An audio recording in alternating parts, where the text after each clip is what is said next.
Miss হবে না আপনার পছন্দের টিভি শো। দেখুন জি5 অ্যাপে একদম ফ্রি। হরপার্বতীর থানে হওয়া বিয়েকে এত সহজে মিথ্যে প্রমাণ করা যাবে না।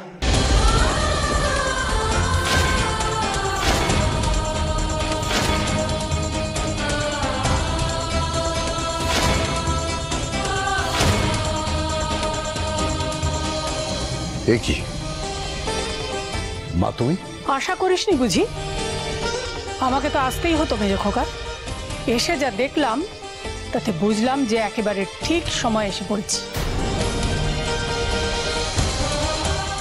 বড় বৌমা, তোমার অভিমান হয়েছে জানি, কিন্তু অভিমান করে ঈশ্বরের নির্দেশকে অমান্য করো না। এটাই দাদু ভাইয়ের ভবিতব্য। জোনাকি,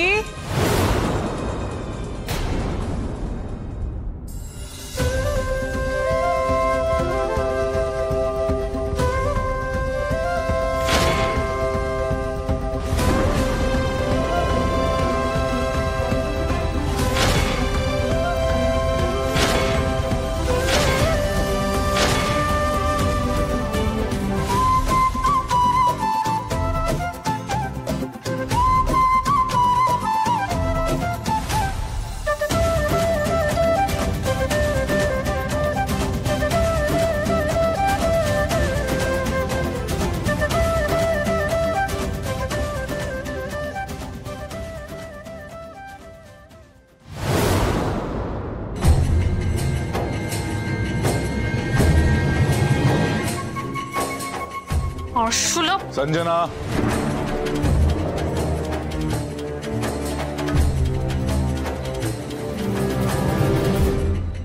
দাদু ভাই তখন তাড়াহুড়ো করে একাই চলে এসেছিল, তাই এখন আমি জোনাকিকে সঙ্গে করে নিয়ে এসেছি।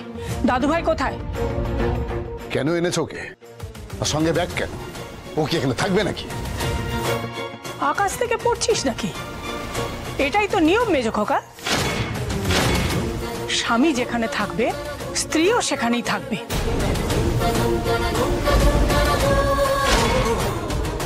পাপা, পাপা তুমি শুনছো তো?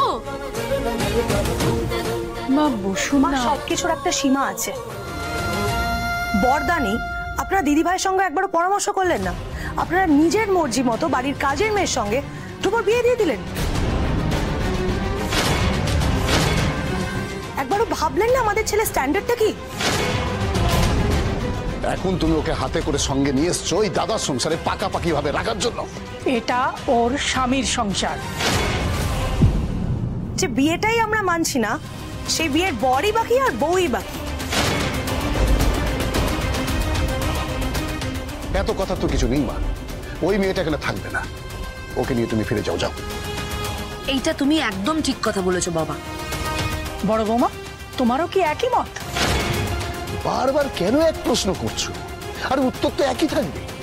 আমি যার সংসারের লক্ষ্মীকে সঙ্গে করে নিয়ে এসেছি, আমি তার সঙ্গেই কথা বলতে চাই।